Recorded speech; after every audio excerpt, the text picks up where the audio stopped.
அதிபர் தேர்தலில் சஜித் பிரேமதாசா கடுமையாக போராடி தோல்வியடைந்திருக்கும் போதிலும் தமிழர்கள் அதிகம் இருக்கும் பகுதிகளில் அவர் பெருமளவு வாக்குகளை ஈட்டியிருப்பது தெரியவந்துள்ளது.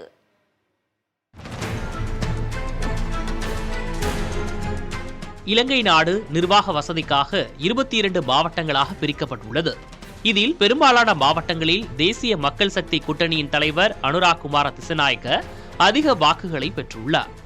தலைநகர் கொழும்பு, ஹம்பன்தோட்டா, மட்டாரா, கல்லே, கழுத்தரா, அனுராதபுரம், புத்தளம், குர்னிகலா, மாத்தலை, பொலனறுவை, கம்பகா, கெகல்லை, கண்டி, ரத்தனபுரா, மோனரகலா ஆகிய மாவட்டங்களில் அனுராக் குமார திசநாயக்க அதிக வாக்குகளை பெற்றார்.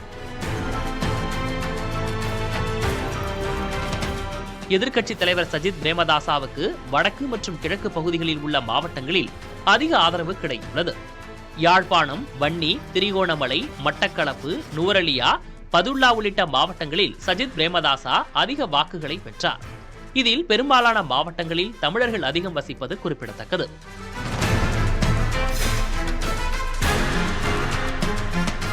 இலங்கை அதிபர் தேர்தலில் எதிர்க்கட்சித் தலைவர் சஜித் பிரேமதாசாவுக்கு இலங்கை தமிழரசுக் கட்சி ஆதரவு அளித்தது.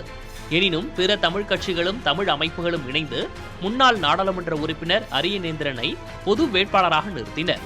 இவர் யாழ்ப்பாணம், வன்னி ஆகிய மாவட்டங்களில் சஜித்துக்கு அடுத்த இடத்தை பிடித்தார். இங்கு அனுரகுமார 4ஆம் இடத்தையே பிடித்தது குறிப்பிடத்தக்கது.